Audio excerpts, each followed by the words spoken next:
Karakat Lok Sabha seat की पूरे देश में है चर्चा, लेकिन यह जानकारी आपको कर देगी हैरान। आज पूरे देश में काराकाट संसदीय क्षेत्र की चर्चा है। चर्चा इसलिए है कि एनडीए के प्रत्याशी उपेंद्र कुशवाहा के खिलाफ भोजपुरी गायक पवन सिंह निर्दलीय ताल ठोकने के लिए तैयार हैं। चुनाव लड़ने के ऐलान के बाद यह क्षेत्र चर्चा में आया। यह संसदीय क्षेत्र 2009 के परिसीमन के पहले विक्रमगंज के नाम से जाना जाता था।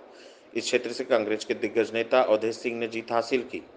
कभी सहकारिता सम्राट के तौर पर जाने जाने वाले तपेश्वर सिंह ने इस क्षेत्र का प्रतिनिधित्व किया, तो उनके बेटे अजीत सिंह और बहू मीना सिंह भी यहाँ से सांसद रहीं। लेकिन क्या आपको पता है काराकाट कौन सी जगह पर है? यह सीट कहाँ कहाँ तक फैला हुआ है? इसका इतिहास क्या है? कौन कौन सा महत्वपूर्ण शहर इसके अंतर्गत आता है? तो शुरू करते हैं काराकाट से ही। काराकाट रोहतास जिले के विक्रमगंज अनुमंडल का एक प्रखंड है, जिसका मुख्यालय कुछ किलोमीटर दूर गोड़ारी में स्थित है। स्थानीय पत्रकार पार्थसारथी पांडे बताते हैं कि काराकाट मूल रूप से एक पंचायत मात्र है, जबकि इसका मुख्यालय गोड़ारी नगर पंचायत है। इस क्षेत्र में रोहतास जिले के डेहरी, काराकाट और नोखा विधानसभा क्षेत्र आते हैं, तो दूसरी ओर सोनभद्र के औरंगाबाद जिले के ओबरा, नबीनगर और गो विधानसभा क्षेत्र आते हैं। इस संसदीय क्षेत्र का सबसे महत्वपूर्ण शहर डेहरी ऑन सोन है, जो डालमिया नगर और एक समय में देश के सबसे बड़े रेलवे ब्रिज के कारण पूरे देश में जाना जाता था।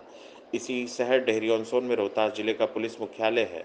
यह शहर व्यावसायिक और प्रशासनिक दृष्टिकोण से काफ़ी महत्वपूर्ण है। शाहाबाद प्रक्षेत्र के डीआईजी का मुख्यालय इसी शहर में है। इसके अलावा सोन नहर प्रणाली की मॉनिटरिंग करने वाले जल संसाधन विभाग के बड़े अधिकारी इसी शहर में बैठते हैं।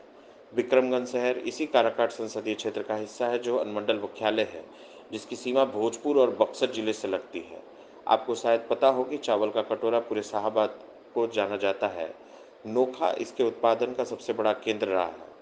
अब बात करते हैं औरंगाबाद जिले के काराकाट संसदीय क्षेत्र में आने वाले इलाके की। दाऊदनगर बड़ा ऐतिहासिक शहर है, जहां पुराने किले और मजार मौजूद हैं। उसी शहर दाऊदनगर की खासियत यह है कि वहाँ एक गुरुद्वारा है, जिसका निर्माण स्थानीय हिंदू समाज ने कराकर सिखों को सौंपने का निर्णय लिया। लेकिन दाऊदनगर शहर के आसपास एक भी सिख आपको नहीं मिलेगा।